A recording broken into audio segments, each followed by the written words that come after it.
দয়া করে 2-10টা গ্যাস আমাদেরকে দিচ্ছে, আমরা লিটার হিসাবে খুচরা বিক্রি করতেছি।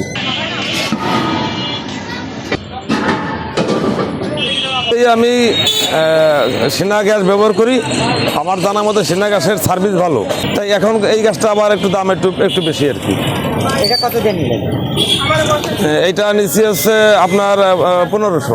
আমি তো বসুন্ধরা পাচ্ছি না, যমুনাও আছে, এখন আমার তো বাসায় বসুন্ধরা সিলিন্ডার দিচ্ছে না। সিস্টেমেটিক্যাল ওয়েতে সমস্যা, সত্যি কথা বলতে। এই দোকানদাররা কাদের সাথে আছে, কোথায় জমা আছে, এগুলো আপনারা ভালো বলতে পারবেন, আমরা বলে লাভ নেই।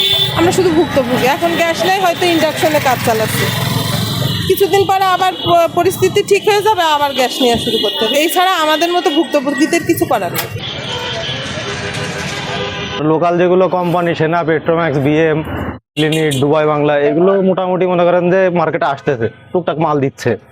আর বড় কোম্পানি যেরকম আপনার বসুন্ধরা, বেক্সিমকো, এরা টোটালি কোনো মাল দিচ্ছে না। এরা ততদিন পর্যন্ত বাজারে মাল না ছাড়বে ততদিন পর্যন্ত বাজার স্বাভাবিক হবে না। প্যাকেজ হচ্ছে আমরা যখন এই ক্রাইসিসের আগে আমরা প্যাকেজ আমরাই বিক্রি করতাম হচ্ছে 2200 টাকা, কিনতাম আমরা আছে 2100 টাকা।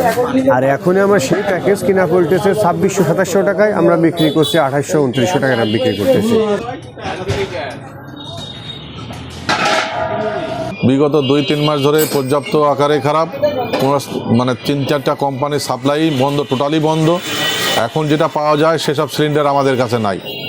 যেমন সেনা, পেট্রোম্যাক্স এগুলা আগে কম চলতো, এখন এইগুলা পাওয়া যাচ্ছে। যেমন যমুনা পর্যাপ্ত নাই, বসুন্ধরা নাই, বেক্সিমকো নাই, ওমেরা কিছু পাওয়া যাচ্ছে, ইদানিং টোটাল বন্ধ। আগের চেয়ে আগে তো মোটেই পেতাম না, এখন দিনে 2-10টা গ্যাস পাওয়া যাচ্ছে। 4 জনের থেকে অলরেডি 2 জনের আমি বিদায় করতে বাধ্য হয়েছি। আমি আর পারতেছি না, নিগত এরকমভাবে চলতে গেলে আরও 2 জনকে 1 জন থাকবে, আরও 2 জন চলে যাবে, উপায় নেই আমার। আমি গ্যাস হয়তো বিক্রি করা আমার দ্বারা অসম্ভব হয়ে যাবে, কেন গ্যাসে যে এত পুয়ার প্রফিট, তাতে গ্যাস বাসায় ডেলিভারি দিয়ে আমাদের কিছুই থাকে না।